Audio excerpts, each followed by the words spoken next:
যে বাংলাতে বিগত সরকারের যে পরিবর্তনগুলো হয়েছে প্রত্যেকটি পরিবর্তন নেগেটিভ ভোটে হয়েছে।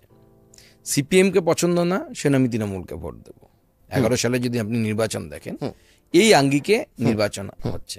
এখনো যে বিজেপি 2,28,00,000 বা 2,30,00,000 ভোট পেয়েছে বা পাচ্ছে, অ্যারাউন্ড 38%, এটাও নেগেটিভ ভোটিং হচ্ছে। আমার তৃণমূলকে পছন্দ না, তৃণমূলের এটা পছন্দ না, আমি সেই জন্য বিজেপিকে ভোট দিচ্ছি। এটা দুর্ভাগ্যের বিষয়।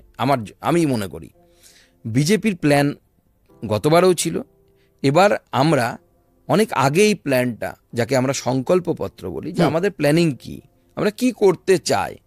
আমাদের মাননীয় প্রধানমন্ত্রী গত 24 নির্বাচনের আগে সংকল্পপত্র পেশ করেছিলেন, সেই রকম বিজেপি এবারও ওই সময় সেন্ট্রাল গভর্নমেন্টের ওই প্ল্যানটা কিন্তু খুব প্রমিনেন্ট ভাবে চোখে এসেছিল।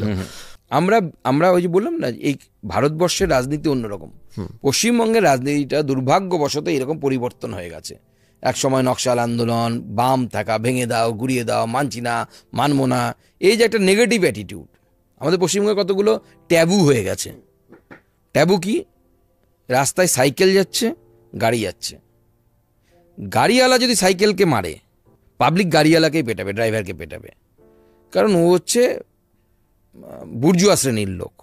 এই যে মানসিকতায় ঢুকে গেছে, মানে হয়তো দোষ সাইকেল যে চালাচ্ছে তার হতে পারে, কিন্তু পেটাবে হচ্ছে ওই গাড়ির লোককে। সে বুঝবে না যে গাড়ির ড্রাইভারটা হয়তো ভাড়ায় কাজ করে, সেখানে সে এমপ্লয়ি, সে গাড়ির মালিক না।